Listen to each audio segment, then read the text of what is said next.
નમસ્કાર વિદ્યાર્થી મિત્રો, કેમ છો બધા? મજામાં? આપણે ધોરણ 9માં વિજ્ઞાન વિષયમાં 8મું પ્રકરણ ભણી રહ્યા છીએ. તેમાં ગઈકાલે આપણે પ્રવેગ વિશે વાત કરી હતી. પ્રવેગ એટલે શું?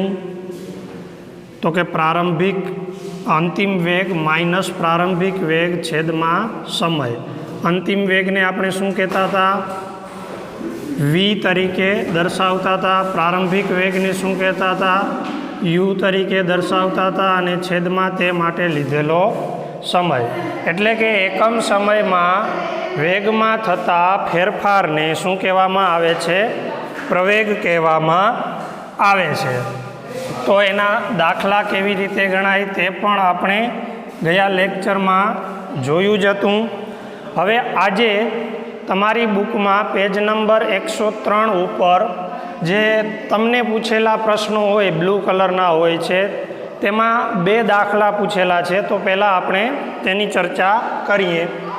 શું કીધું છે? તો કે એક બસની ગતિ 5 સેકન્ડમાં 80 કિલોમીટર પ્રતિ કલાકથી ઘટીને 60 કિલોમીટર પ્રતિ કલાક થઈ જાય છે, તો બસનો પ્રવેગ શોધો. પ્રવેગ માટે આપણને શું શું જરૂર પડે? તો કે પ્રારંભિક વેગ, અંતિમ વેગ અને સમય. તો સૌથી પહેલાં આપણે તે લખવાનું. પ્રારંભિક વેગ u બરાબર શું થશે? તો કે પહેલાં કેટલી હતી? તો કે 80 કિલોમીટર પ્રતિ કલાક. કેટલો સમય લીધો? t બરાબર 5 સેકન્ડ. 80માંથી કેટલી થઈ ગઈ? તો કે 60 ઘટી ગઈ છે. એ અંતિમ વેગ થશે, 60 છે એ. તો અંતિમ વેગ v બરાબર 60 કિલોમીટર પ્રતિ કલાક. હવે તમે અહીંયા જોશો તો સમયનો એકમ છે સેકન્ડ, અને જે અંતર છે વેગ છે તેનું છે કિલોમીટર પ્રતિ કલાક. કાં તો તમારે આ સેકન્ડને કલાકમાં ફેરવવા પડે, અને આ જે કિલોમીટર પ્રતિ કલાક છે કાં તો એને તમારે શેમાં ફેરવવા પડે? મીટર પ્રતિ સેકન્ડમાં. પરંતુ આપણને કોઈ જાતની ચોખવટ કરેલી ન હોય ત્યારે આપણે જે જવાબ લાવવાનો હોય એ એસઆઈ એકમ પદ્ધતિ પ્રમાણે લાવવાનું, બરાબર? તો આ 80 કિલોમીટર પ્રતિ કલાક છે, તો એને 80 ગુણ્યા કિલોમીટર એટલે કે 1000 મીટર પ્રતિ કલાક. એટલે 1 કલાકમાં કેટલી સેકન્ડ હોય? કાલે મેં તમને કીધું જ તું 3600 સેકન્ડ. આની ગણતરી કરશો એટલે જે જવાબ આવશે એ શું થઈ જશે? તો કે આ કિલોમીટર પ્રતિ કલાકને આપણે શેમાં ફેરવી નાખ્યા? મીટર પ્રતિ સેકન્ડમાં. અહીંયા જોશો તમે 2 0 ઉડી ગયા. 5 દુ 10, 18 દુ 36. એટલે એકચ્યુઅલી તમે કર્યું શું? તો કે 80 ગુણ્યા 5/18. મેં તમને કીધું તું આ શોર્ટકટ છે, યાદ રાખજો, બરાબર? તો શું થશે? 8 × 5 = 40, એટલે 400/18 મીટર પ્રતિ સેકન્ડ.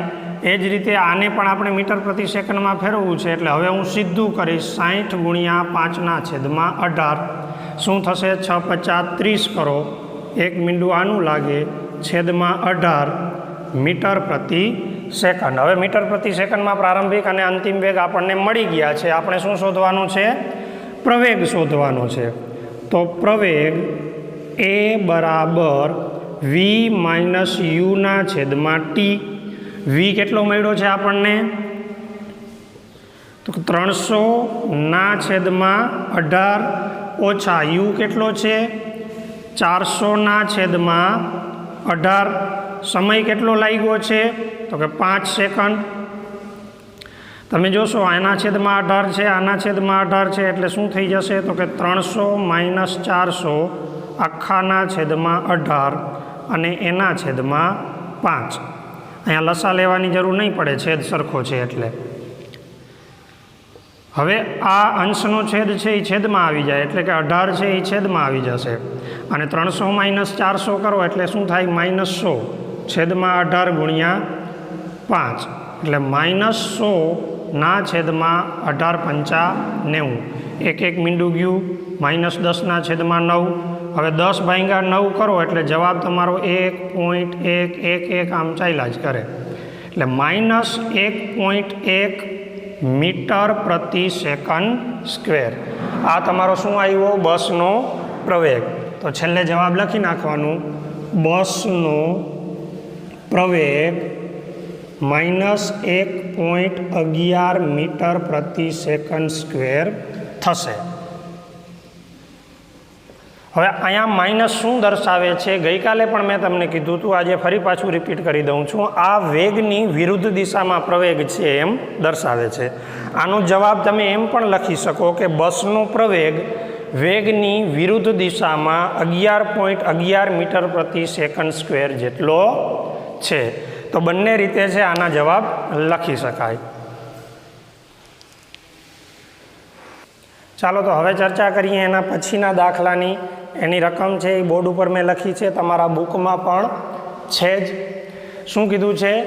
તો કે એક ટ્રેન રેલવે સ્ટેશનથી ગતિનો પ્રારંભ કરે છે, એટલે પ્રારંભિક વેગ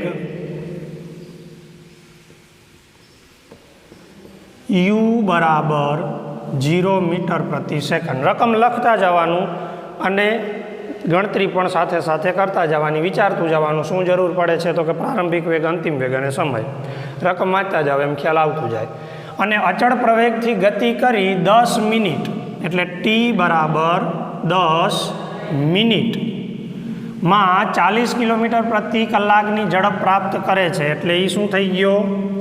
અંતિમ વેગ. અંતિમ વેગને શું કહીએ છીએ આપણે? v. 40 કિલોમીટર પ્રતિ કલાક. અહીંયા મિનિટમાં છે સમય, અહીંયા છે ઝડપ 40 કિલોમીટર પ્રતિ કલાકમાં છે. બંનેને SI એકમમાં જ ફેરવવા પડશે, એટલે 40 ગુણ્યા શું કરશો? 5/18. શું કામ 5/18? મેં અહીંયા તમને સમજાવી જ દીધું છે. 1 કિલોમીટર એટલે 1000 મીટર, 1 કલાક એટલે 3600 સેકન્ડ. છેદ ઉડાડો એટલે 5/18 વધે, એટલે આપણે આને સીધું 5/18 વડે જ ગુણી નાખવાનું, એટલે મીટર પ્રતિ સેકન્ડમાં ફેરવાઈ જશે. હવે તમે જુઓ તો 4 × 5 = 1 0 40નો લાગ્યો, છેદમાં 18 મીટર પ્રતિ સેકન્ડ. 1 મિનિટ એટલે 60 સેકન્ડ, તો ગુણ્યા 60 કરો એટલે શું થશે? 600 સેકન્ડ. હવે શું કીધું છે? તો તેનો પ્રવેગ શોધો.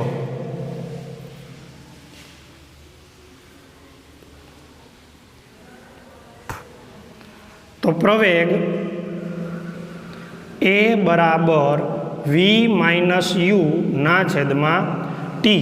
v કેટલો છે? 200/18 ઓછા u કેટલો છે? 0 ના છેદમાં t. t એટલે કેટલું છે? 600 સેકન્ડ. 200/18 ગુણ્યા 600. અંશનો છેદ ક્યાં આવી જાય? છેદમાં. આને -0 કરો એટલે એ એટલા જ વધશે. છેદ ઉડાડો તો 0 0 ઉડી ગયા. 2 તેરી 6, 1/18 તેરી 54 મીટર પ્રતિ સેકન્ડ સ્ક્વેર. જવાબ છેલ્લે લખવાનું, રેલવેનો પ્રવેગ 1/54 મીટર પ્રતિ સેકન્ડ સ્ક્વેર થશે. આ એકમ તમારે ખાસ પાછળ લખવાનો. પ્રવેગનો એકમ મીટર પ્રતિ સેકન્ડ સ્ક્વેર છે, વેગનો મીટર પ્રતિ સેકન્ડ ખાલી, પ્રવેગનો મીટર પ્રતિ સેકન્ડનો સ્ક્વેર વર્ગ. આ તમારે ખાસ એની પાછળ લખવાનું હોય.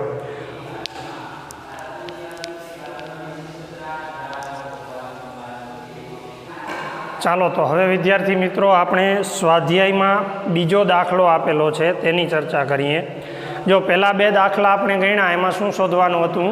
પ્રવેગ. હવે પરીક્ષામાં તો તમને અંતર પૂછી શકે, સ્થાનાંતર પૂછી શકે, વેગ પૂછી શકે, ઝડપ પૂછી શકે, સરેરાશ વેગ, સરેરાશ ઝડપ, કાંઈ પણ પૂછી શકે. તો આપણે દરેક દાખલાની મેથડ છે એ વ્યવસ્થિત એને સમજી લેવાની. વ્યવસ્થિત સમજવામાં બીજું કાંઈ નથી, જે અહીંયા શોધવાનું કહીએ એનું સૂત્ર જો તમારા મગજમાં હોય તો એ જ દાખલામાંથી આપણે ગોતવાનું છે, બરાબર. આ દાખલાને આપણે સમજતા જઈએ અને ગણતરી કરતા જઈએ. પહેલાં તમને કીધું કે 300 મીટરના સીધા રસ્તા પર જોસેફ જોગિંગ કરતો 2 મિનિટ 30 સેકન્ડમાં એક છેડા એથી બીજા છેડા બી સુધી પહોંચે છે. આ જોગિંગ માટેનો માની લ્યો કે કોઈ રસ્તો છે, આ એ બિંદુ છે, અહીંયાથી સીધો રસ્તો છે બી બિંદુ સુધીનું. હવે આનું અંતર કેટલું છે?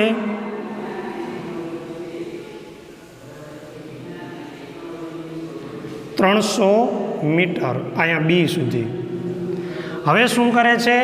ત્યાંથી પાછો ફરી 1 મિનિટમાં 100 મીટર પાછળ રહેલા બિંદુ સી પર પહોંચે છે. અહીંથી પાછો વળે છે અને આ સી બિંદુ સુધી આવે છે. હવે સી અને આ બી વચ્ચેનું અંતર કેટલું છે? 100 મીટર. ઓકે, સમજાઈ ગયું આટલું? હવે શું પૂછ્યું છે? તો કે જોસેફની સરેરાશ ઝડપ અને સરેરાશ વેગ શોધો, બરાબર. હવે જે શોધવાનું કીધું છે, સરેરાશ ઝડપ શબ્દ આવે એટલે તમારા મગજમાં અગાઉના લેક્ચરમાં મેં જે સૂત્ર લખાયું હતું એ યાદ આવવું જોઈએ કે પદાર્થે કાપેલ કુલ અંતર છેદમાં તે માટે લીધેલ કુલ સમય. એટલે આ અંતર અને સમયની વાત છે, પણ કેવું તો કે કુલ અંતર અને કુલ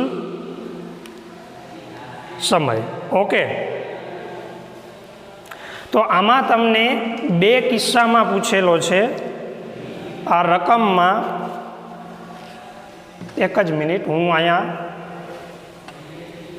આ પછી હું તમને બનાવું, પણ જે 2 કિસ્સા કીધા છે એ હું લખી નાખું. સરેરાશ ઝડપ અને સરેરાશ વેગ બંને જુદા જુદા કિસ્સા માટે કીધું છે.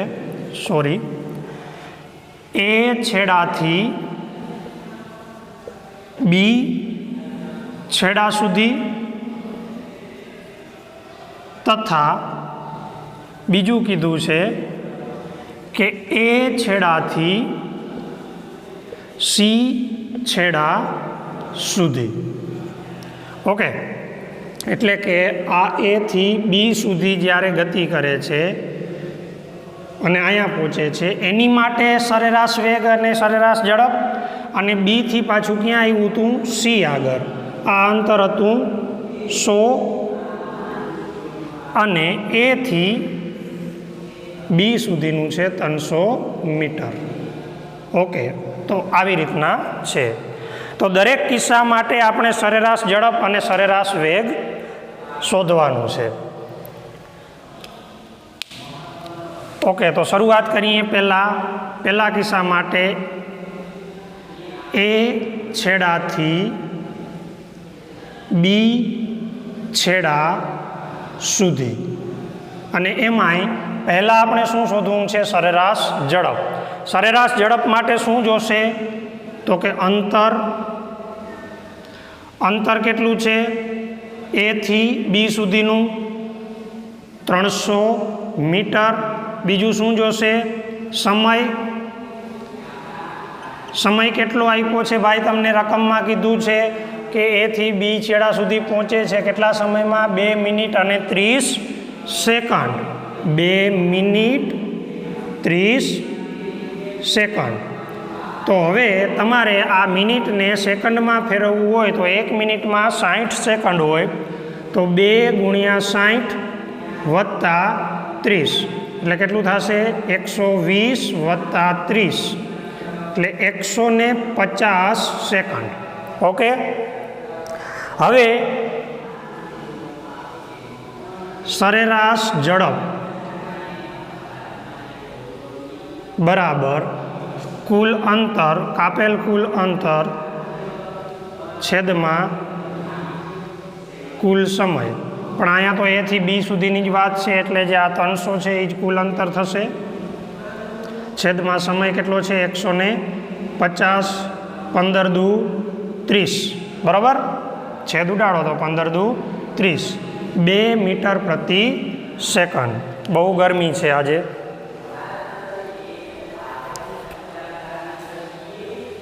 ચાલો તો આપણે એ થી બી છેડા સુધીની સરેરાશ ઝડપ શોધી.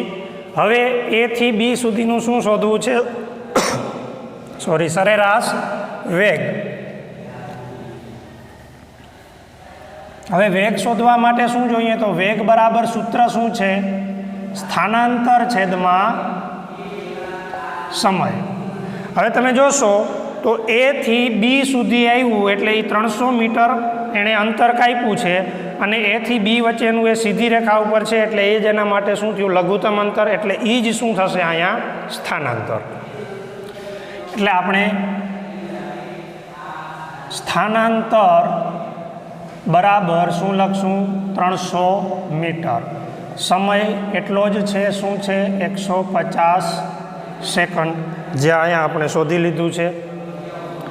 તો સરેરાશ વેગ બરાબર સ્થાનાંતર ના છેદમાં સમય. તો સ્થાનાંતર કેટલું? 300 છેદમાં સમય કેટલું? 150.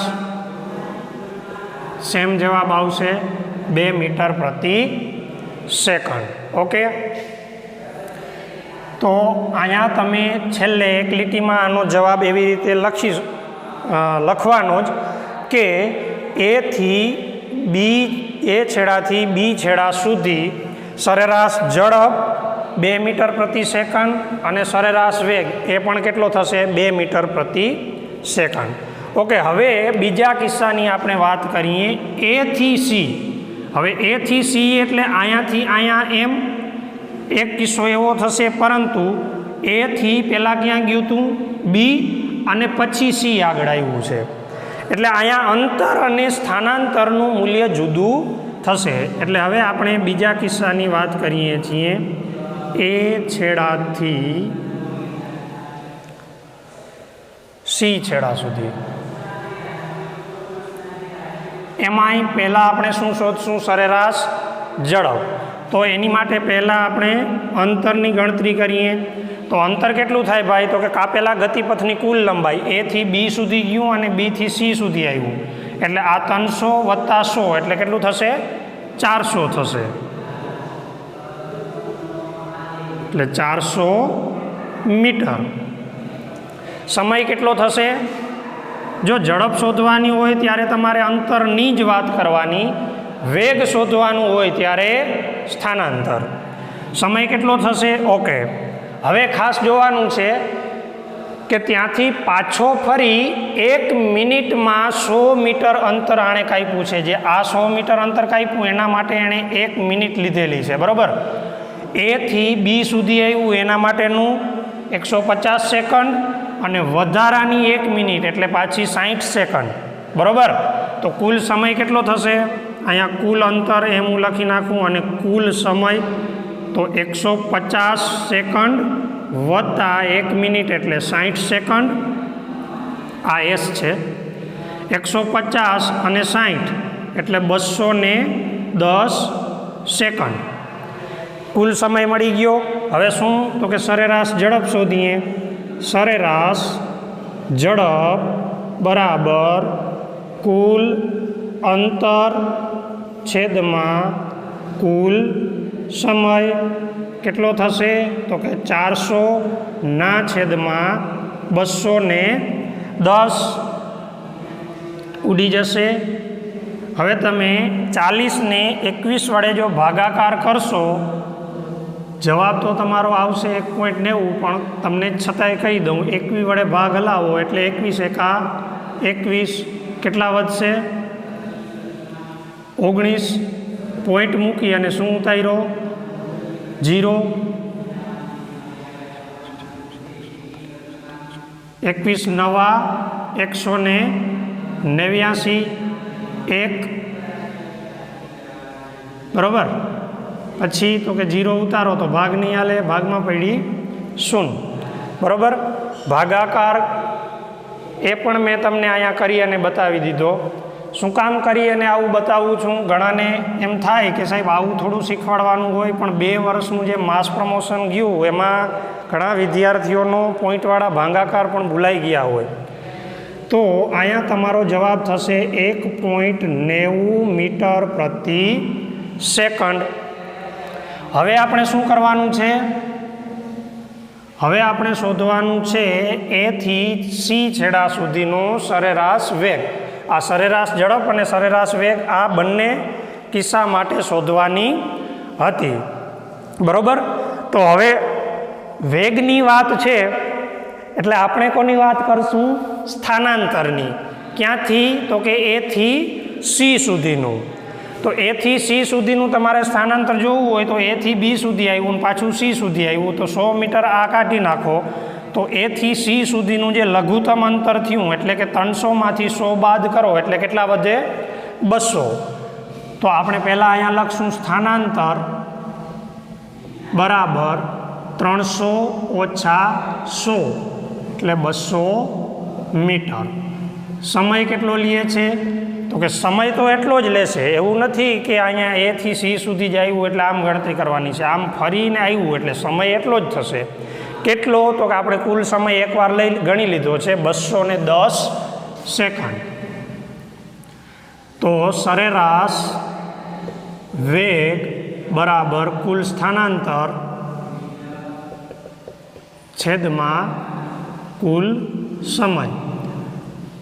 એમ જ લખી નાખું કુલ સ્થાનાંતર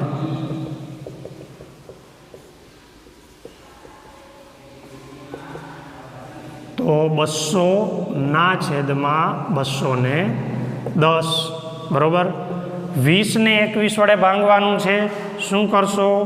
20 ભાગ્યા 21 ભાગ ના હાલે, ભાગમાં પડી 0, ઉપરથી ઉતાર્યા 0. 21 નવા 189. 10 લીધો, 10માંથી 9 જાય તો 1, આને છેકી ઉપર 9, 9માંથી 8 જાય તો 1, 11 વધ્યા, ઉપરથી ઉતાર્યો 0. 21 પંચા 105. બરાબર? 2 આંકડા સુધીનો જવાબ લઈએ આપણે. તો જવાબ આવ્યો તમારો 0.95 મીટર પ્રતિ સેકન્ડ.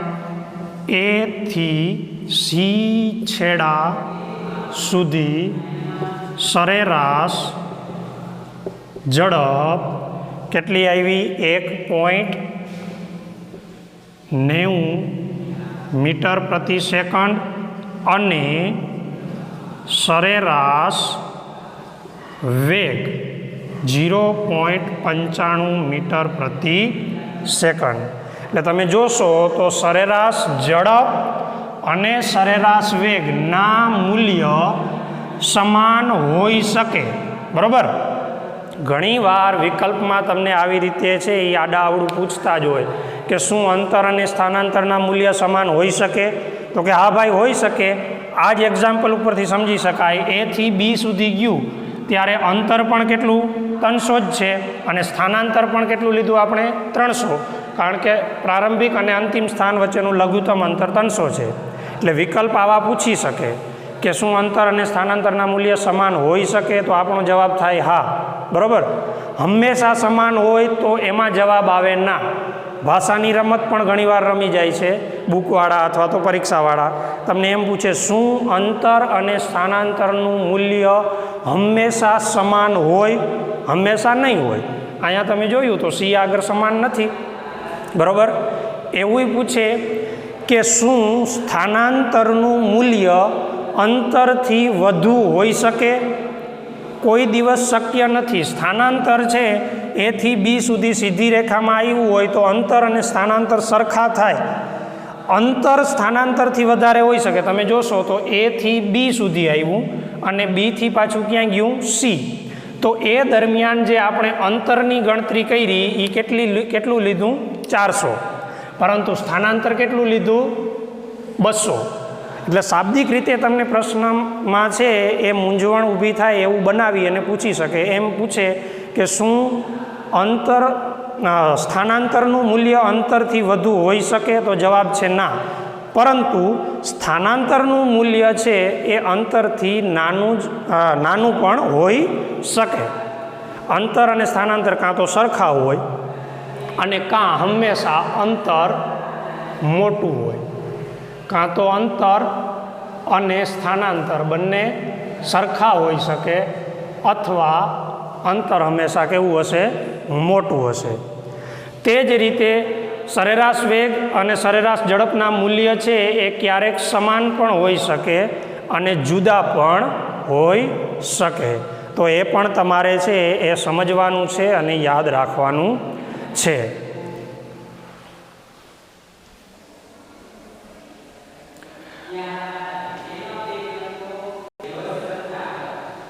હવે આવતીકાલે વિદ્યાર્થી મિત્રો આપણે ગતિનું આલેખ દ્વારા નિરૂપણ છે એ શીખવાનું છે. એટલે થોડુંક તમને આલેખની માહિતી આપી દઉં. જો ઘણી વખત આમાં એવું થશે કે તમને એમ થાય કે સાહેબ આ ગણિતનું તમે અહીંયા ક્યાં ભણાવવા લાગ્યા, પણ થોડોક આપણો કન્સેપ્ટ ક્લિયર હોય એટલે આગળનું સમજાય. અને અહીંયા તમે જોયું જ હશે દાખલામાં શું હતી તો કે ગણતરી જ હતી. એટલે ભૌતિક વિજ્ઞાન અને ગણિત એ એકબીજા સાથે એનો સંબંધ છે જ. ગણતરી એમાં આવશે, સૂત્રો એમાં આવશે. ઓકે, તો આ શું છે તો કે આ એક કાર્ટેશિયન યામ પદ્ધતિ છે 2Dમાં, બરાબર. હવે આ તમે એક આડી જે રેખા દોરો અને એને એક લંબ ઊભી રેખા દોરો, એનાથી છે એ 4 ખંડ છે એ બને. આ શું થશે? આને કહેવાય પ્રથમ ચરણ, આને કહેવાય દ્વિતીય ચરણ, આને કહેવાય તૃતીય ચરણ, આને કહેવાય ચતુર્થ ચરણ, બરાબર. આ બધું આમ તો ગણિતનું જ છે, પણ આપણને આલેખ એટલે શું એ ખબર હોવી જોઈએ. હવે આ આલેખમાં જે આડી રેખા છે એને આપણે કહેશું એક્સ અક્ષ. ધન એક્સ અક્ષને એક્સ વડે દર્શાવ્યું. આ બાજુ છે એ બધા ઋણમાં હશે, એટલે કે આ બાજુ 1 2 3 4 બધાય ધન હશે. આ બાજુ બધા ઋણ હશે, -1 -2 -3 -4. એવી જ રીતે ઉપર છે એ ધન હશે 1 2 3 4 અને 5. આને શું કહેવામાં આવે છે? વાય અક્ષ. શું કહેવામાં આવે છે? વાય અક્ષ. ઉપરને વાય અને નીચેની વાયડેક્સ વડે. નીચે હશે -1 -2 -3 -4. આ તો આપણે અંકો લખ્યા. હવે કોઈ ભૌતિક રાશિ છે એને તમે એક્સ અક્ષ અને વાય અક્ષ ઉપર દર્શાવો અને એને સંલગ્ન બિંદુ મેળવો તો એ એકબીજા સાથેનો શું સંબંધ છે તે દર્શાવે, બરાબર. એટલે ગઈકાલે આપણે એ જ જોવાનું છે કે આ એક્સ અક્ષ ઉપર આપણે સમય લેશું, તે સમયની સાથે જે સ્થાનમાં ફેરફાર થતો હોય તેને કઈ અક્ષ ઉપર લેશું? વાય અક્ષ ઉપર.